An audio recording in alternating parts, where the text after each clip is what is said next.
Nuestro país se ha enfrentado a lo largo de los años a un fenómeno que genera impactos negativos en la sociedad. Es un problema serio por la extensión del fenómeno, la frecuencia con que ocurre y las consecuencias generalizadas que acarrea. A este fenómeno se le conoce como corrupción, la cual es el abuso de cualquier posición de poder, pública o privada, con el fin de generar un beneficio indebido a costa del bienestar colectivo o individual.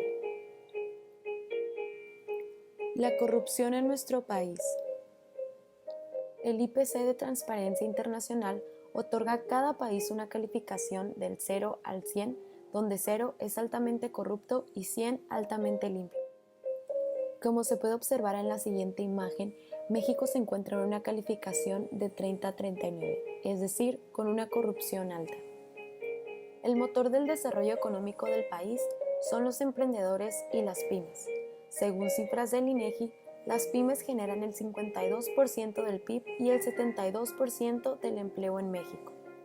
Este fenómeno, como ya se mencionó antes, genera impactos negativos en la sociedad, incluso en las empresas, ya que éstas son constantemente presa de actos de corrupción perpetrados por sus propios empleados, en los que no necesariamente intervienen servidores públicos.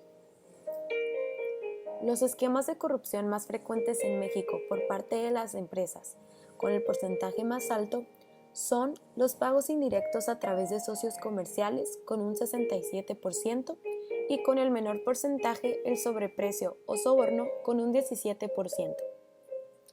¿Cuánto afecta la corrupción a los proyectos de inversión de las empresas? El 26% de la población contestó que afecta mucho, mientras que el 24% que no afecta. Los motivos por los que se corrompen las empresas, con el mayor porcentaje, es agilizar trámites con un 43% y con el menor, con un 11%, participar en licitaciones.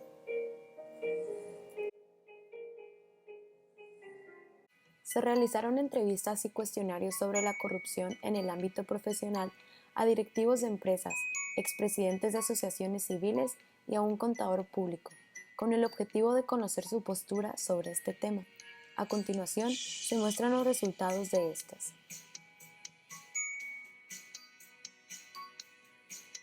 La corrupción. Para mí la corrupción es un cáncer social. Eso quiere decir que va denigrando la calidad de las personas y las va haciendo cada vez más viles, y se va perdiendo en la parte humana las relaciones, pues. La corrupción afecta tanto a las empresas como al gobierno. La licenciada Oneida Campos nos respondió que sí, que la mejor inversión es el ejemplo.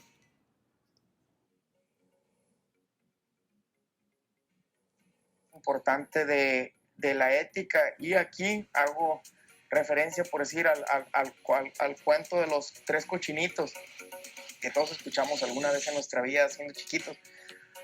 Podemos asemejar a las casas. Si se acuerdan, una casa fue de paja, otra de palos y otra de ladrillos.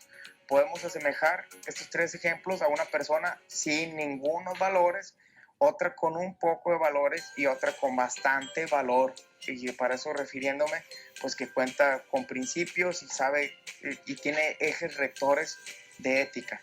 Quiere decir, por decir, una persona sin principios ante la primera propuesta de corrupción, ¡pum!, va a caer. Eso quiere decir, esa es una casa de paja, se derrumbó, se dejó llevar. Otra con un poco, pues puede que aguante una que otra presión, pero ya después de varias va a caer. Y una persona con cimientos sólidos, que sabe bien qué es lo que está bien, qué es lo que está mal, y conoce la dignidad humana, pues ante más, por más tempestades que caigan en su vida o propuestas indecorosas para corrupción, no va a caer. En la parte de los cuestionarios se aplicó a las 5 personas mismas que entrevistamos y preguntamos cosas muy básicas como si consideran grave la corrupción en nuestro país o si piensan que la corrupción es un problema en su profesión. Encontramos algo muy interesante. La mayoría piensan que la corrupción es un problema en su en su profesión. 4 de 5 personas creen que sí, solamente una que no. Después preguntamos qué tanto creen que se respetan las leyes en México. 3 de 5 respondieron poco o nada y solamente 2 consideraron que se respetan bastante.